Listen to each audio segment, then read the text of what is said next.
गुरुदेव के चरणों में कोटि कोटि नमन।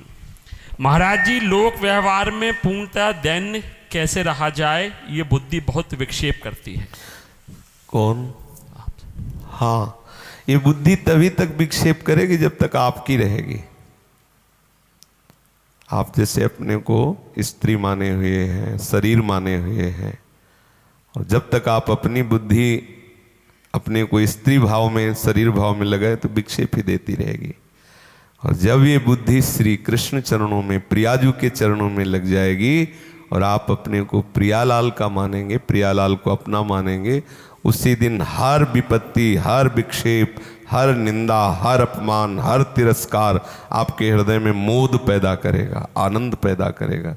ये बात सबकी समझ में नहीं आएगी। कोई किसी की निंदा करे उसे मोद होगा, आनंद होगा? नहीं होगा, वो जलेगा। कौन जलेगा? जिसने इस निंदा के पात्र शरीर को मैं माना है वो जलेगा, और जिसने प्रभु को अपना मान लिया वो आनंदित होगा। ये बुद्धि जब तक प्रभु को नहीं समर्पित होती तभी तक ये विपरीत दशाएं लाती रहती है, विचलित करती रहती है, तभी तक इसमें कुमति रहती है। और जिस दिन ये प्रभु को समर्पित हो जाती है तो ये सुमति हंसिनी हो जाती है। ये प्रभु के गुणगण रूपी मोती को चुगती रहती है, बहुत प्रफुल्लित रहती है। हमारी बुद्धि अभी सही पूछो तो प्रभु को समर्पित ना होने के कारण ये ऐसी परिस्थितियां लाती है, ऐसी विचलित होती है। व्यवहार में दैन्यता तभी आ सकती है जब हमारी बुद्धि प्रभु में स्थित होगी। जब प्रभु में स्थित होगी तो सब प्रभु ही हैं, ये दर्शन होगा। और अपने प्रभु के सामने दैन्य नहीं होगा तो अभी फिर उसकी सेवक भाव की पुष्टता कैसे होगी? इसीलिए हमने देखा है महापुरुषों को बहुत दैन्यता, बहुत दैन्यता, क्योंकि जिसको देख रहे हैं सामने इष्ट को देख रहे हैं। आप बुद्धि लगानी नहीं, क्योंकि बुद्धि लग चुकी है तो जिधर दृष्टि जाती है उधर दिखाई देता है प्रभु ही प्रभु, जिधर प्रभु, वो बहुत प्यार से, बहुत दैन्यता से। अब जिनकी बुद्धि माया में लगी हुई वो कहेंगे कि हम दबने वाले नहीं। ये मानने से वीरता नहीं होती, नपुंसकता होती है कि सामने वाला आके गाली दे जाए तुम हाथ जोड़ दो। अगर वो गाली देगा उसके गाल में थप्पड़ मारेंगे। वो जो प्राकृतिक दशा में बुद्धि स्थित है वो हमारी बात नहीं समझेगा, हमें उसकी बात समझ में नहीं आएगी। आप प्राकृतिक धरा की बातों को अपनी बुद्धि में बैठा लेंगे तो ये बात होगी। अच्छा, अपनी दांत से अपनी जबान कट जाती है, आप कहाँ रिपोर्ट लिखाते हैं? अपने हाथ से अपने चोट लग जाती है, आप किसको रिपोर्ट? बोले वो तो मेरा हाथ है ना, तो ये मेरापन इतने में क्यों रखा? और फैलाओ और फैलाओ। उदार चरितानाम वसुधैव कुटुंबकम, संपूर्ण संसार मेरा हो गया। अब अपने हाथ से ऐसे मारा जाए तो क्या होगा? अच्छा, छोटा सा अपना बच्चा होता है, ऐसे दाढ़ी पकड़ के और घसीटता है, पापा कह के ऐसे थप्पड़ मारता है तो उसको सुख मिलता है। और दूसरा कोई आके एक बाल में भी हाथ लगा दे तो उसके हृदय में तुम हमारी, वो अपनी शान शौकत समझता है। ये दूसरा भाव ही हमें दैन्य नहीं होने दे रहा। अगर सब में अपने इष्ट का भाव देखने लगे तो दैन्यता आ जाए। उमा जे राम चरण रत विकत काम मद को, निज प्रभु में देखहि जगत के ही सन करही विरोध।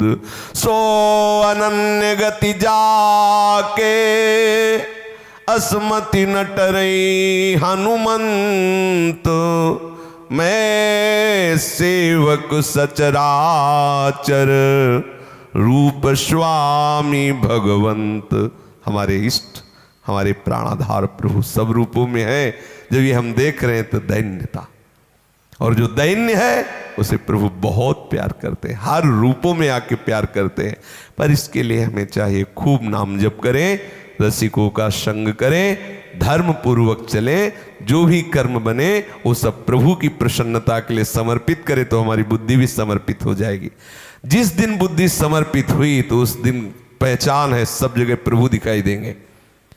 प्रभु कह रहे मय्येव मन आधत्स्व मयि बुद्धिम निवेशय, तो निवसिष्यसि मय्येव अतूर्ध्वम न संशया।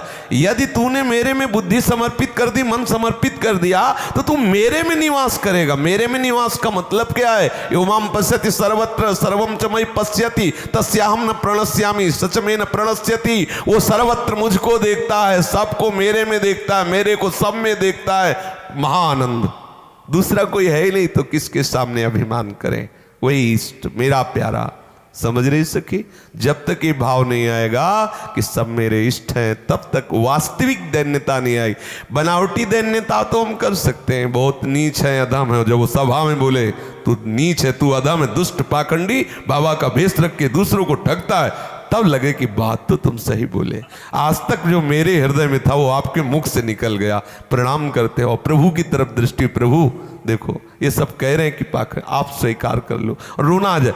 बाहर से दैन्यता का नाटक करा, अगर अंदर से दैन्यता है तो दूसरे के द्वारा किए हुए अपमान में वो समझता मैं इसी योग्य हूं, मैं इसी, उसे रोना आता है मैं इसी योग्य हूं। प्यारे अब तो कृपा कर दो। देखो सब कह रहे हैं प्यारे अब तो कर, वो मैं कितना पतित हूं। देखो अभी तक तो कोई गवाही नहीं था, प्रमाण हो गया। ये सब लोग कह रहे हैं कि ये पतित है, नीच है। प्रभु आप पतित पावन हो।